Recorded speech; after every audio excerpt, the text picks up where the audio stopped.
I'm Andrew Davison. I'm an academic in Cambridge, at the University of Cambridge, where I'm the lecturer in theology and natural sciences. I'm a fellow of Corpus Christi College, one of the old colleges there in Cambridge, and a priest in the Church of England. I wrote the book, Care for the Dying, with a doctor, a palliative care doctor, Sinead Evans. Her husband was at the theological college where I was teaching at the time, and she is a distinguished doctor working with care for the dying. And we asked her one day whether she would speak to the people preparing for ordination about care for the dying. And it was an astonishingly well-received session. And people were particularly interested to know about the practical details about how we care for dying people at home, in hospices and in hospitals. There certainly was a lot of goodwill among those people who saw care for the dying as an important part of their ministry that they were preparing for, but also some apprehension about what it would be like to go into a hospital, what it would look like, what they might expect. And Sinead was able to give them all sorts of practical, often quite medical information that helped them to understand the context, what they would see. Things, for instance, like the stages that people go through in the process of dying. So it was such a successful session that we thought it would be a good idea to turn this into a book. She's a doctor with a deep Christian faith. I'm a theologian who, for a few years when I was doing my PhD, worked as a volunteer in one of the hospices in Oxford. So I'd had some first-hand experience of care for the dying like that. And it was an important part of what set the context for me moving away from being a practical scientist towards training for ordination myself.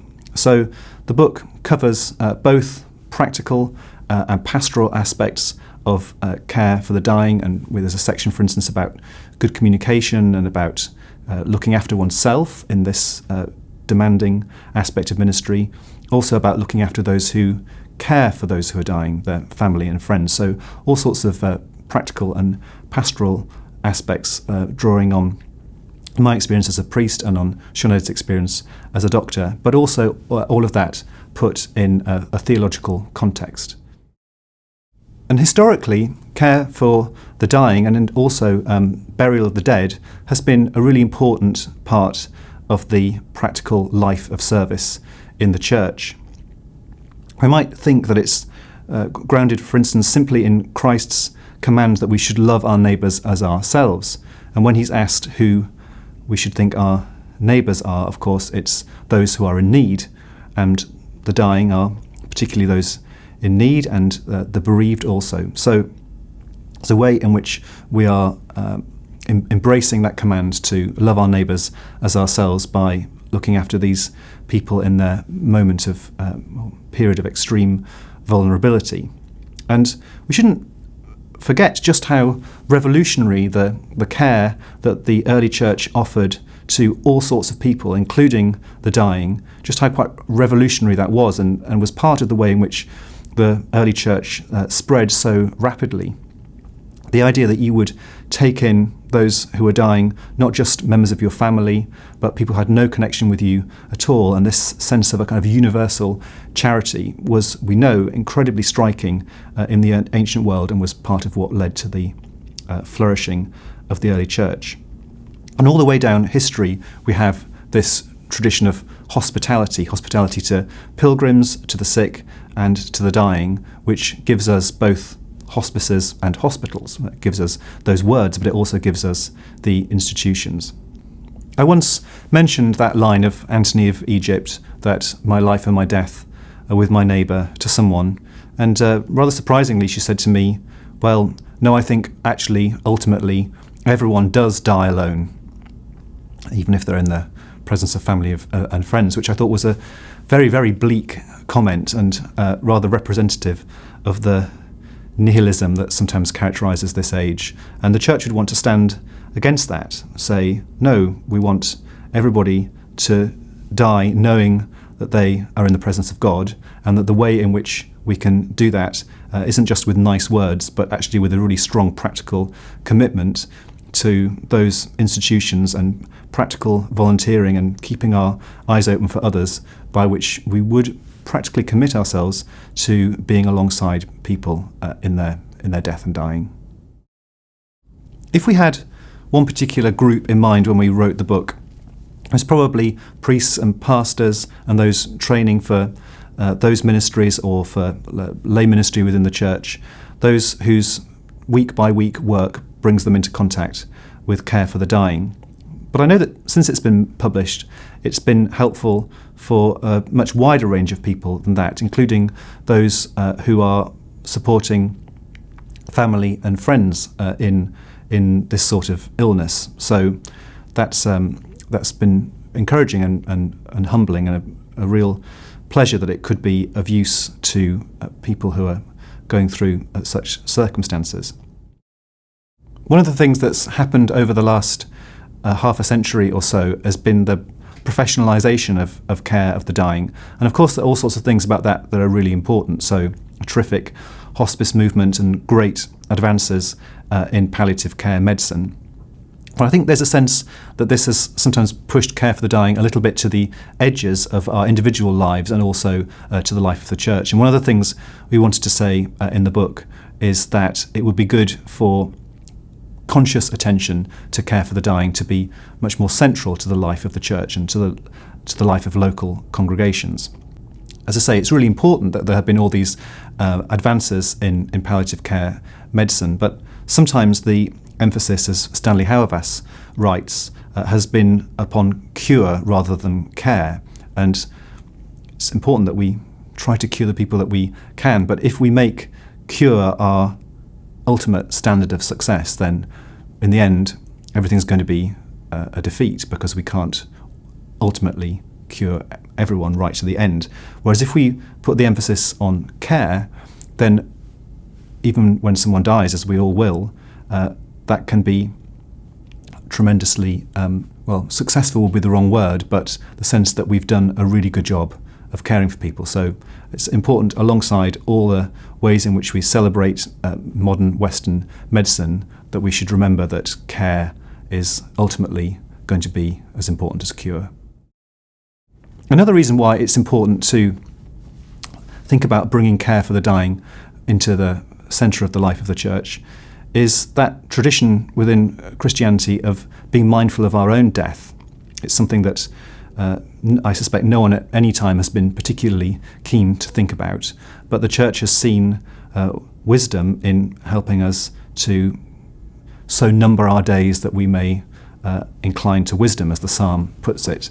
And if some form of practical care for the dying enters much more into the experience of all Christians, then in that way, I think not in a morbid way, we're also encouraged to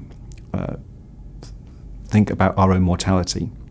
And there's a strong tradition of that, books that have been written not only about holy living but holy dying. Jeremy Taylor, one of the great bishops of the Church of England, wrote books on both of those themes, not just on holy living but on holy dying. And a part of this, an allied part of it, is the strong Christian tradition of not only caring for the dying, but also burying the dead. Nowadays we would add cremation with dignity. So Augustine of Hippo, one of the most important of the Church Fathers, wrote a little book, a pamphlet we might say, entitled On the Care That Ought to be Had for the Dead. And the Church in the Middle Ages came up with this list of the 7 corporeal acts of mercy. Pope Francis has put mercy at the centre of his preaching over the last year, with this year of mercy, and therefore been talking about the 7 acts of mercy. And what are they? Well, they're the 6 things that Jesus talks about in the parable of the sheep and the goats, like visiting the sick and those in prison and feeding the hungry, of which there are 6. And the Church, maybe because 7 is a good number, but also on its own terms, added a 7th corporeal act of mercy, which was the burial of the dead. And in the burial of the dead, again, and doing it in a dignified way, we're really saying something about Christian belief, about the goodness of the the material world, and a confession of the resurrection of the dead. So I think sometimes Christians can take that for granted, but actually in the way in which we bury the dead or cremate the dead, and the way in which we treat the remains of those who have died with great dignity, there is in that an implicit confession of the goodness of creation and of the resurrection of the dead. So someone who emerges as quite a hero in this book is Cecily Saunders, Dame Cecily Saunders, who died a decade or so ago, and she was a great pioneer in the world, really, of palliative care as we know it today. We might say that she was to palliative care what Florence Nightingale had been to general nursing in a previous age. I had the privilege of meeting Cecily Saunders not long before she died. In the Church of England we have a calendar where we commemorate great heroes of the faith, and if there was one person I would love to see enrolled in that calendar during my lifetime, it would be Cecily Saunders, whose influence on palliative care and the hospice movement really can't be underestimated. She, for instance, at one stage trained to be a doctor, an enormous, laborious task in middle life, because she had all these terrific ideas about good care for the dying. And particularly she was interested in a holistic care for the dying that took people seriously as not just a bodily medical case, but also as people who had relationships, as people who were spiritual beings, who had deep questions to ask. And she said we only really care for the dying if we look at them in the whole like that. She was also tremendously important for her work on pain relief. So she said really we can only attend to these other aspects of human life, relationships, practical things to do with money, for instance, or and then the spiritual religious questions, if we can try and keep the pain under control. So that was a really important part of her work. And people said they're not going to take you seriously. It's quite an indictment, really. You're not going to take you seriously unless you train to be a medical doctor, a physician. So as I say, in the middle of her life, she undertook the rather laborious process of training as a doctor so that people could take her revolutionary ideas about care for the dying seriously. Everything that she did came out of a profound Christian faith, and I think she emerges from this book for Sinead and for I as something of a hero.